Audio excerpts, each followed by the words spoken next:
Russia's top diplomat Sergei Lavrov says Moscow has questions over its future dialogue with the EU. That's after the bloc's foreign policy chief allegedly referred to Russia as a fascist regime. Did he not argue with the deputy who allowed himself to make such unacceptable statements, but Borrell even said, "We do not yet have a concrete plan on how to defeat fascist Russia and the fascist regime. So the goal is not being questioned here. They just haven't come up with a specific plan yet." This is not the first time Mr. Borrell, who is formally the head of EU diplomacy, resorts to undiplomatic methods. He has also called for defeating Russia on the battlefield and increasing the supply of foreign weapons to Ukraine. However, now Mr. Borrell's office immediately denied his latest statements, saying that he spoke in Spanish and the English translation was inaccurate. We asked Mr. Borrell's office for the transcript of the speech in Spanish, but they are not giving it to us. We will seek clarity, and if we do not receive the transcript today, we will draw the appropriate conclusions. If what has been reported in all the world's media is confirmed, then of course we will have questions about how to continue to do business with these people. Well, RT has also requested for a copy of that transcript, but the EU diplomat's office has refused to share it. Here's Borrell's original statement as translated from Spanish to English. So far, we do not have a concrete plan how to defeat the fascist Russia and its fascist regime. Well, let's continue our chat now. I'm joined in the studio by Janusz Putkonin, Finnish journalist. Janusz, what do you make of these alleged remarks from Josep Borrell?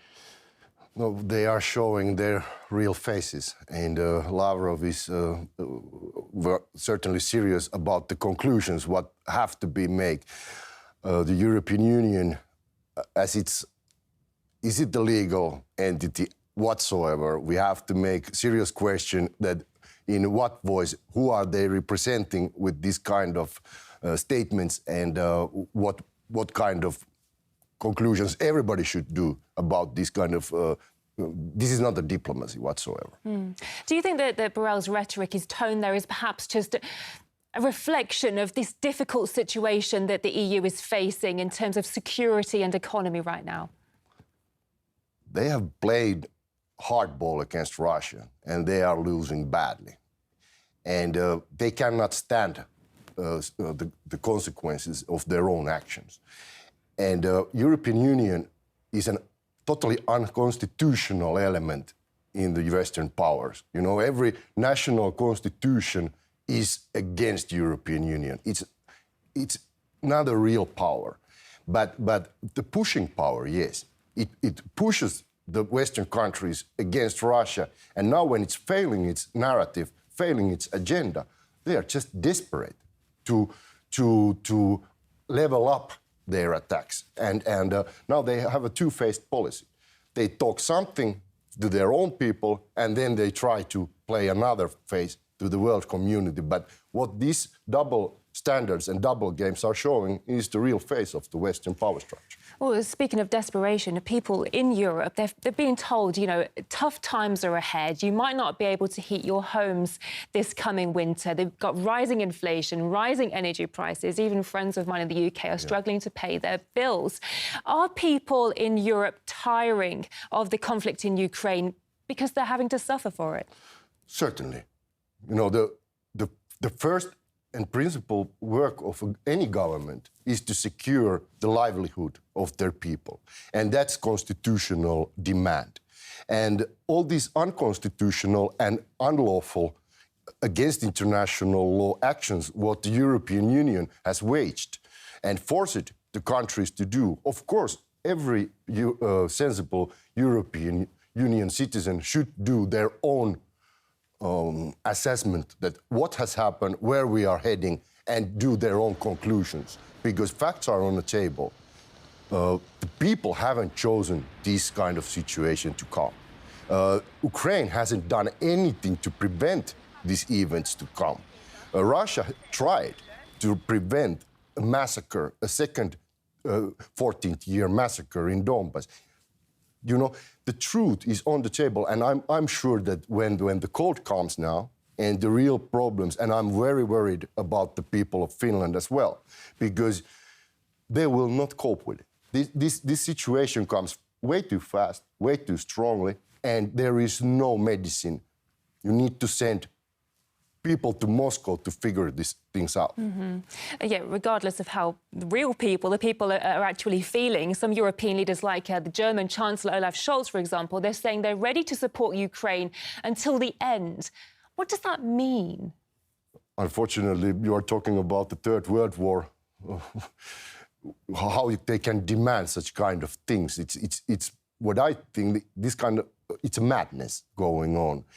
And these people who caused the Ukrainian conflict to come already in the year 13th and 14th by the coup, they are afraid that they will be judged by their actions. And fight to the end of what? Is it so bad thing to save people of Donbass and people of Crimea from execution and concentration camps? What is it a reason to put your life and livelihood and your family in a grave danger in all European countries? It's madness. There is no reason to fight to the end. To fight to the end of what? We should, you know. The truth is so important, and the truth about conflict in Ukraine, it's so important to people to understand that Russia is doing the right thing, and people should support it. And unfortunately, the propaganda is so strong that people are questioning that should they join the fight for Ukraine, for what? And because the Ukrainians in the eastern Ukraine, they start the resistance. Russia just give their helping hand in a grave situation. And so fighting to the last East Ukrainian, or to whom we are fighting against, that's the real question. Finally, I'd like to ask about your home country, Finland, which looks like it's back on track to join NATO. What could happen afterwards once it gets that membership? Do you think we would be a safer place to live? What are the benefits here? There is no benefits. There was no referendum. There was no place for Finnish people to give their voice. And for me, it's hard to believe that this last step of joining NATO will happen. It's a bridge too far. Already the Ukraine was bridge too far for NATO, and they are trying to double down so that and escalate what they started. NATO cannot expand anymore. The limit is there, and the limit is seen. And for Finnish people, there is no safety for Russians or for Finnish, for anybody. And it's very sad to see that we are facing such situation. They are playing to the situation that the fight for the last Finnish will start after the fight for the last Ukrainian. Is that a real reason for fight for anybody?